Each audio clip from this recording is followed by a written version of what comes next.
पैसों की बात नहीं थी, ये तो मैंने वैसे ही छोड़ दिया है। ये ऋषभ पंत कह रहे हैं दिल्ली कैपिटल्स के बारे में कि पैसों के चक्कर में नहीं हुआ है बाबा। अगर कोई सोच रहा है कि ऋषभ को ज्यादा पैसे चाहिए थे और दिल्ली ने दिए नहीं और वहां पर वो जो बार्गेन था जो अच्छे से हुआ नहीं, तो अगर ये बात नहीं है तो फिर क्या बात हो सकती है। Let's talk about that. IPL में ये जो भी ऑक्शन आने वाला है, इसमें 5 सबसे महंगे ऑलराउंडर्स कौन कौन से हो सकते हैं और क्या इन ऑलराउंडर्स में कोई भारतीय भी हो सकता है?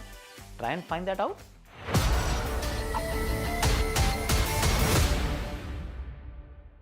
हैशटैग आकाशवाणी में आप सभी का हाथ जोड़ के स्वागत।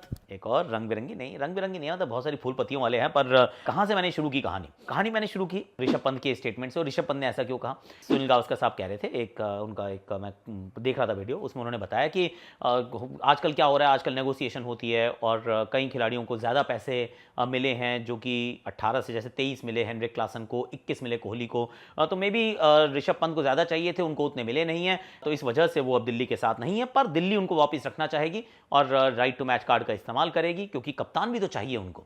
ये सनी भाई की सोच थी। अब उन्होंने कह दिया तो नीचे से ऋषभ पंत जो है वो फट से जवाब देते हैं, ये बता सकता हूं भैया, मेरे बारे में पैसों का कुछ लेना देना नहीं था, सो मेरा केस जो है वो पैसों का नहीं था, विच बेसिकली टेल्स अस कि कुछ और वहां पर पक रहा था। अब ये खिचड़ी क्या है, ये खिचड़ी है या पुलाव है या फिर बिरयानी है, क्योंकि इसकी शुरुआत एक्चुअली ऋषभ पंत ने की थी। रात को 12 साढ़े 12 बजे उन्होंने एक ट्वीट किया था कुछ दिन पहले कि अगर मैं ऑक्शन में गया तो क्या मैं बिकूंगा, और बिकूंगा तो मैं कितने में बिकूंगा। Why would you ask that question Rishabh. पर वो एक शुरुआत थी, वो एक हिंट था कि all is not well in Delhi का जो हेवनली अबोर्ड है, वहाँ पे चीज़ें बदल रही हैं और दिल्ली में बदलती रहती हैं। आई टेल यू, हर 2 साल में बदलती हैं। हर 2 साल में क्यों बदलती हैं? क्योंकि यहाँ पर JSW और GMR का ये जॉइंट पार्टनरशिप है, ये जिसके अंदर दोनों टीम्स मिलके, मतलब दोनों कंपनीज मिलके ये चलाती हैं IPL की टीम को। 2 साल एक चलाती है, 2 साल दूसरी टीम चलाती है। इस वजह से इनका जो सपोर्ट स्टाफ भी कई बार आपको दिखता है बहुत बड़ा है। क्यों? क्योंकि दोनों ने अपना एक एक बंदा वहाँ पे रख रखा है, थोड़ा सा है उनका, मतलब अलग तरीके से चलती है फ्रेंचाइज, और कोई फ्रेंचाइज इस तरीके से नहीं चलती है, ओनली दिल्ली चलती है। अब अगर पैसों की बात नहीं थी, क्योंकि मैंने भी ये सुना था जो पैसों का नेगोशिएशन था वो तो सेटल हो गया था कि चलो जी मुझे वट एवर नंबर चाहिए, 25 चाहिए, और उन्होंने कहा 25 रख लो, कोई बात नहीं, टेंशन नहीं है, आप हमारे साथ रहिए, 25 रख लीजिए। पर फिर what happened? So there are only 2 things that could have happened. और आई एम नॉट प्रिवी, मुझे नहीं पता, मैंने ऋषभ से नहीं पूछा, मैंने दिल्ली कैपिटल से नहीं पूछा, पर सच ये है कि 2 ही बातें हो सकती हैं। एक तो ये कि ऋषभ पंत को बोला हो कि देखिए हम आपको रखेंगे तो सही, पर कप्तान नहीं बनाएंगे, you will not be our captain, और at least I can't guarantee you, we can't guarantee you कि आप हमारे कप्तान होंगे, आप रुकना चाहेंगे क्या? तो ऐसे में हो सकता है कि ऋषभ ने कहा नहीं, मुझे ये बात बिल्कुल पसंद नहीं आई है, आप मुझे कप्तान नहीं बनाएंगे तो मैं रुकना नहीं चाहता हूँ, गिव मी इन राइटिंग और एटलीस्ट गारंटी, फेयर प्ले। अगर ये बात भी नहीं थी तो क्या हो सकती है? तो दूसरी बात जो हो सकती है वो ये कि उन्होंने कहा कि मुझे अपना सपोर्ट स्टाफ चाहिए, क्योंकि सपोर्ट स्टाफ बदल रहा था। रिकी पॉन्टिंग जो है पंजाब चले गए, चीज़ें जो थी वो एकदम पूरी तरह से डिसमेंटल कर दी गई और एक नए सिरे से सपोर्ट स्टाफ इकट्ठा करने का प्रयास किया जा रहा है। तो ऐसे में हो सकता है ऋषभ पंत ने कहा कि यार मुझे ये चाहिए, वो चाहिए, ये चाहिए, मुझे ये 3-4 लोग चाहिए अपनी सपोर्ट स्टाफ की टीम में, अगर आप नहीं लाएंगे तो फिर बात नहीं बनेगी। दिल्ली ने क्या किया, दिल्ली के वहाँ पे हेमंत बदानी है, विच इज़ वेरी गुड, वहाँ पे मुनाफ पटेल भी हैं, वेणुगोपाल राव जो हैं वो इसके डायरेक्टर हैं और वो he is actually managing all of this. तो उन्होंने वो ऑल इंडियन सपोर्ट स्टाफ की तरफ गए हैं। आई डोंट नो कि ऋषभ पंत को क्या चाहिए थे या फिर चाहिए ही थे, हो सकता है कप्तानी की बात हो, सपोर्ट स्टाफ की होना, पर जो भी रहा सच बात यह है कि दो ही कारण हो सकते हैं। एक तो या कि कप्तानी नहीं दे रहे थे, और दूसरा या फिर सपोर्ट स्टाफ इनके मतलब का नहीं मिल रहा था, क्योंकि पैसों की तो कोई बात ही नहीं है, ऐसा ऋषभ पंत ने खुद ही तो कह दिया भैया। हाँ जी, अब जरा बात करते हैं वो 5 ऑलराउंडर्स की जो हो सकता है कि बहुत सारे पैसे कमाए एट दी ऑक्शंस। जो ऑलराउंडर्स हम देखते हैं तो बहुत लोगों का ये मानना है कि ऑलराउंडर्स अब चलते ही नहीं है, खत्म हो गया ना ऑलराउंडर्स का रोल, क्योंकि अब तो इंपैक्ट प्लेयर आ गया है, प्योर बैटर्स, प्योर बॉलर्स, एक आप एक्स्ट्रा बैटर खिलाते हो, एक आप एक्स्ट्रा बॉलर खिलाते हो, तो चाहिए क्यों allrounder? Why should you pay them more? Incorrect information है सर, ऑलराउंडर को अभी भी बहुत पैसे मिलते हैं और मिलते रहेंगे, क्योंकि ऑलराउंडर जो है वो 2 काम करके आपको देता है, वो 11 में ही रहता है, वो नहीं होता इंपैक्ट प्लेयर, पर वो इंपैक्ट डालता जरूर है, वो अपनी जो कहते हैं ना 11 में बैलेंस लाता है, संतुलन लाने का जो काम करता है वो ऑलराउंडर करता है, क्योंकि बैटिंग भी करेगा, बॉलिंग भी करेगा। आंद्रे रसल, क्या बात है, सुनील नारायण क्या कमाल कर रहे हैं, हार्दिक पांड्या ओए होए होए, अक्षर पटेल वाह रे वाह। तो जो ऑलराउंडर होता है उसको सब रोक के रखते हैं, उसको कोई नहीं जाने देता। इनफैक्ट अगर आप कीपर ऑलराउंडर को भी देखेंगे तो संजू सैमसन को भी आप रोकना चाहते हैं, रविंद्र जाडेजा को आप रोकना चाहते हैं, कोई नहीं जाने देता भैया, ऑलराउंडर्स को सब रोक के रखते हैं, अपने पास मुट्ठी रखते हैं बंद। ऑलराउंडर्स जो पहुंचते हैं ऑक्शन के टेबल पर उनको मिलते हैं पैसे, वो हर बार मिले हैं। Sam Curran, Cameron green, remember एक ही सीजन में एक्चुअली 3 थे ना वहाँ ऑलराउंडर, तीसरा भी था एक कोई ऑलराउंडर। बहुत पैसे बनाए भैया ऑलराउंडर्स ने, had a very good day. पर अब क्या हो सकता है, उनकी बेन स्टोक्स थे उस साल, बेन स्टोक्स खेले नहीं थे लेकिन पैसे बहुत कमाए थे। अभी मैं सोच रहा हूँ कि कौन से 5 हो सकते हैं। Let me start with at 5 I got Sam Curran. Sam Curran 18.5 crore रुपए में थे, उनको रिलीज कर दिया गया फाइनली, क्योंकि रिकी पॉन्टिंग पहुंचे, उन्होंने कहा सब निकालो, कोई नहीं चाहिए, सबको निकाल दो, इंग्लिश तो बिल्कुल नहीं चाहिए, अब हम नई ऑस्ट्रेलियन टीम बनाएंगे, मतलब आईपीएल की टीम है पर ऑस्ट्रेलियन प्लेयर्स लाएंगे। तो उन्होंने सैम करन को सबसे पहले कहा चलो निकलो 18.5 करोड़ रुपए में। अब हो सकता है वो वापस उनको खरीद लें, लेकिन पे कट तो लेना पड़ेगा और 50% से भी ज़्यादा लेना पड़ सकता है, पर still he will be expensive, क्योंकि Sam Curran brings two things to the table, और वो है एक उनकी बॉलिंग है तो और उनकी बैटिंग है। अब कौन कौन सी फ्रेंचाइज है जो उनमें इंटरेस्टेड रहेंगी, मैं तो कह रहा हूँ बहुत सारी होंगी भैया। अगर आप देखना शुरू करो, चेन्नई को अच्छा लगेगा, लखनऊ सुपर जायंट्स को अच्छा लग सकते हैं, वो रख लेंगे, राजस्थान रॉयल्स को अच्छा लग सकते हैं, वो रख लेंगे, मुंबई को भी कोई बुरे तो नहीं लगेंगे, वो भी रख सकते हैं, गुजरात सोच सकते हैं इनके बारे में।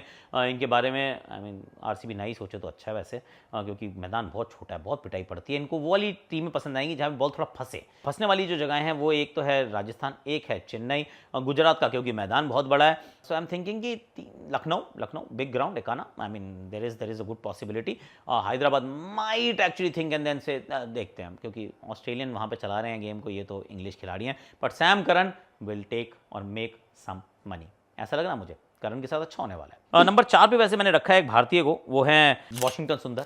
अब वॉशिंगटन सुंदर मुझे तो लग रहा है सही से इस्तेमाल नहीं हो रहा है यार। Let's be fair, sunrise Hyderabad, for all the good things that you have done in this IPL, final तक भी आप पहुंचते हैं, बहुत अच्छी टीम आप बनाते हैं, आप अपने रिटेंशन के अंदर भी बहुत बढ़िया नीतीश कुमार रेड्डी को ले लेते हैं। सुंदर का आपने क्या ही किया है, सच्ची बताओ, मतलब वो थोड़ा इंजरी प्रोन है, मैं मान लिया, पर आप क्या उनको खिलाते नहीं हो। वो बॉलिंग कर सकते हैं, वो नई गेंद से भी कर सकते हैं, बीच में भी डाल सकते हैं, वो बैटिंग अच्छी कर सकते हैं, पर कहीं पर भी उनका इस्तेमाल ढंग से हुआ ही नहीं। अब जब वो ऑक्शन में आएंगे तो there will be more than a few takers यार। मुझे लगता है कि बहुत टीम्स चाहेंगी कि वो आ जाए उनकी तरफ, जिनमें से एक चेन्नई हो सकती है, चेन्नई का लड़का भी है ये, अश्विन या वॉशी जो मिल जाए उनके लिए तो दोनों ही अच्छे हैं, और उनको भी ट्विंस, वो जो कहते हैं ना डबल स्किल वाले प्लेयर, उनको बहुत अच्छे लगते हैं। इनके लिए तो मुझे लगता है कि गुजरात को भी जाना चाहिए, क्योंकि उनके पास लेग स्पिनर तो है पर ऑफ स्पिनर नहीं है। मुझे लगता है अगर अश्विन राजस्थान के पास वापस ना जा पाए तो उनको भी इनमें इंटरेस्ट होना चाहिए। दिल्ली इनके बारे में भी सोच सकती है, क्योंकि यार ये छोटे मैदान पे भी अच्छी गेंदबाजी कर लेते हैं। पंजाब को इनके बारे में जरूर सोचना चाहिए, क्योंकि एक समय पे वहां पे अश्विन थे, इनफैक्ट अश्विन इनके कप्तान थे। तो मुल्लांपुर का ground, I mean you can still go with Washington सुंदर।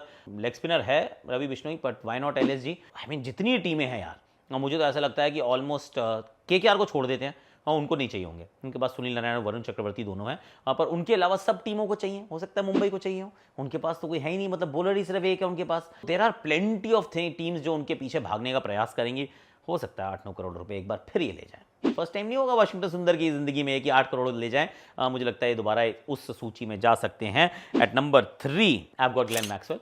मत मारो मुझे यार, मत मारो, इनके साथ हमेशा ये होगा, ऑल इज वेल। ये इनका कहानी बड़ी अच्छी है, रेपुटेशन जो है वो बहुत तगड़ी है, बहुत कमाल की है, बहुत इन्होंने ऐसा लगता है कि हर दूसरा मैच जिताते हैं, और उतने नहीं जिताते हैं वैसे बाय द वे, और बहुत इनका वॉलेटाइल रहता है, या तो अर्श पे रहते हैं फर्श पे रहते हैं, फर्श पे बहुत ज़्यादा रहते हैं, लेकिन जब अर्श पे रहते हैं तो फिर ऐसा करते हैं कि wow, I mean jaw dropping performance जो है ये वो दे सकते हैं। जब इतना आपके पास स्किल सेट हो और इतनी आप की रेपुटेशन अच्छी हो, और 2-3 ऑस्ट्रेलियन कोचेज अगर आपके ऑक्शन के टेबल पर बैठे हों, ग्लेन मैक्सवेल का ऑक्शन अच्छा कैसे नहीं होगा।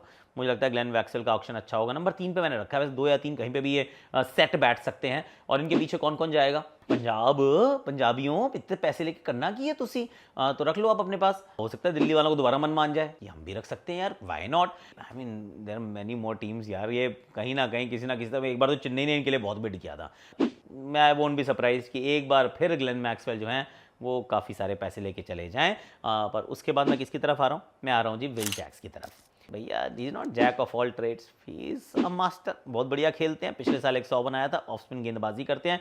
आरसीबी दोबारा राइट टू मैच कार्ड का इनके लिए इस्तेमाल भी कर सकती है, ना करेगी तो I will be very surprise. इनके लिए बहुत लोग इंटरेस्टेड होंगे यार। टॉप ऑर्डर बैटर है, थोड़ी सी बॉलिंग कर दें, फील्डिंग भी ठीक ठाक करते हैं। I mean why not, I mean Will Jacks why not. मैं तो कहूँगा in you must take him, you will take him, lots of team will be interested in. तो कौन कौन सी टीम्स इंटरेस्टेड हो सकती हैं, Punjab unless they have English players के अगेंस्ट हैं तो ऐसा ना हो, पर विल जैक्स वहाँ पे भी जा सकते हैं। दिल्ली को बहुत इंटरेस्ट होना चाहिए उनमें, why not. Bangalore once again RTM के साथ, मुझे लगता है हैदराबाद वाले भी सोच सकते हैं, चेन्नई वाले भी सोच सकते हैं, गुजरात वाले भी सोच सकते हैं, लखनऊ वाले भी सोच सकते हैं, सब सोच सकते हैं भैया इनके लिए। ये वो ऐसे खिलाड़ी हैं, इनके बारे में तो यार ये अपने राजस्थान वाले भी सोच सकते हैं, सब सोच सकते हैं इनके बारे में।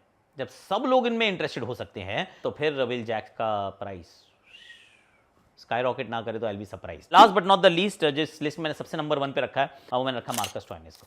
अब मार्कस स्टोइनिस महंगे क्यों होंगे?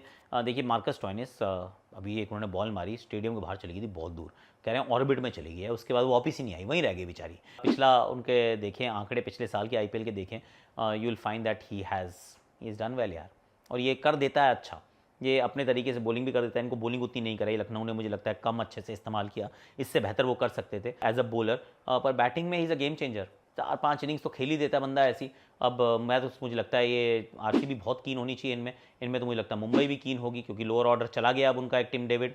इनमें दिल्ली बहुत कीन होनी चाहिए, छोटा सा मैदान है। पंजाब बहुत कीन होगी और लखनऊ के पास राइट टू मैच कार्ड होगा। मैं तो कह रहा हूँ केकेआर को भी उनमें थोड़ा सा शायद इंटरेस्ट हो सकता है। एवरीबडी वांट्स हिम यार। मार्कस स्टोइनिस मारता है कसकर, मार्कस भैया ये मारेगा और मुझे लगता है बहुत बढ़िया हाथ मारेगा इस बार, क्योंकि परफॉर्मेंस भी है, ऑस्ट्रेलियन कोचेस भी हैं, बहुत सारी टीम को उनकी ज़रूरत भी है, ये बॉलिंग भी करता है। मैं कह रहा हूँ Marcus Stoinis is number 1, the most expensive allrounder in the auction for the year 2025। I am going with Marcus Stoinis.